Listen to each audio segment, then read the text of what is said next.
I can start off by saying, we're excited to get BJ back in the mix. He's a guy who's been here for 6 months, but he's one of those guys that feels like he's been here for 6 years. And when you just interact with him, he's exactly all the things that we say we want to be about. A guy who's consistent every single day. He's the same person every time he walks in the building. You know what you're going to get with BJ Hill, and he really exemplifies what we want from our defense, and that's in one word: relentless.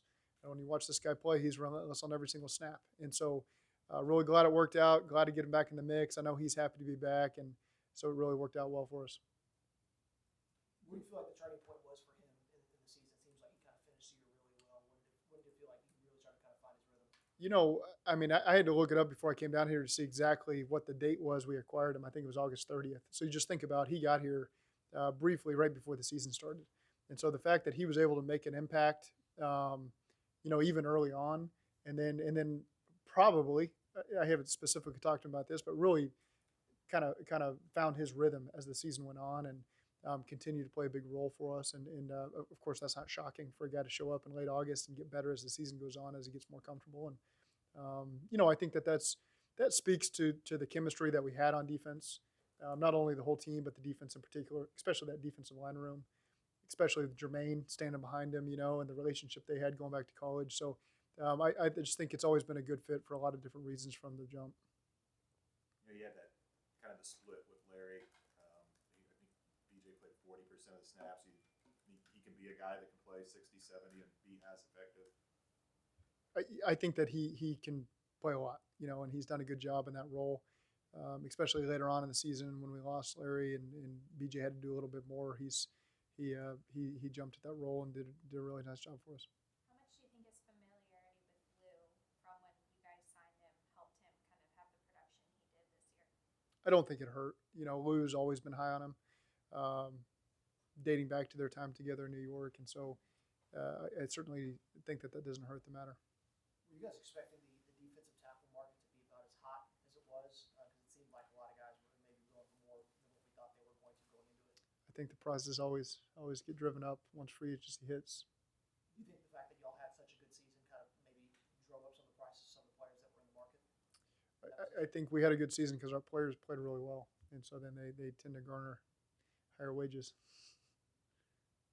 So much happened in that playoff run, so I don't know if you can remember back to specific points, but everybody talks about the tackle before halftime, Eli's tackle in the Kansas City game, and there's other plays, but that BJ's interception, do you remember what you were thinking in that moment? Did that feel like a big shift at that time?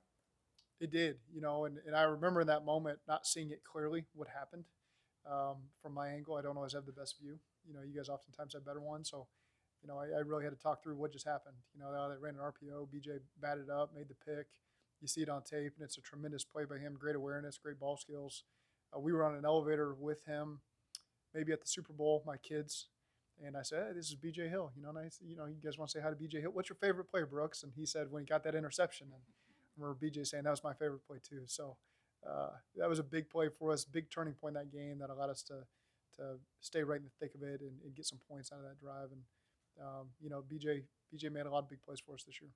Continuity has been a big thing for you, Zac, and the coaching staff to have a guy like BJ come back and knows the system. How much of a head start does that give you in next year? Well, he's a pro's pro, and I know he's only in his fifth year in the league now, going into it, and just again he comes in like a 10-year vet and like someone who's been here for a really long time. Even though, like I said, it's only been 6 months, it felt like 6 years.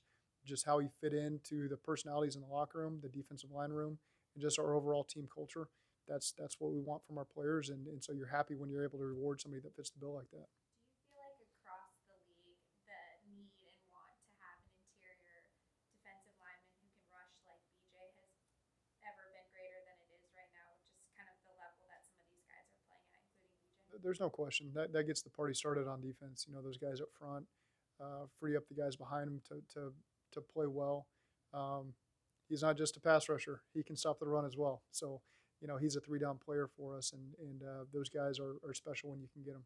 Zach, it's obviously the first signing that you guys have had during free agency. How do you feel like this process has been for you guys? And you guys have been pretty active the last couple of years. And just talk about how you feel the process has gone for you guys so far. It's good to reward guys that have been here in this building. And so that starts with BJ, and just happy we were able to get it done. How important is it to have that consistency, not just as a pass rusher, but against the run as a defensive tackle in the AFC North? Critical. You see the teams that we play against, not just in the AFC North now, but the AFC in general. And so it's good to get our guys up front back. And, so to have several of our core guys back is going to help us with the consistency going into next year. With the window opening tomorrow, do you expect to be how active do you guys expect to be in free agency in terms of being aggressive and finding starters? Where do you feel like the roster's at right now if the window is prepared to open tomorrow? Yeah, I think it's a great opportunity to assess what's out there and just make our team as good as we can make it in 2022.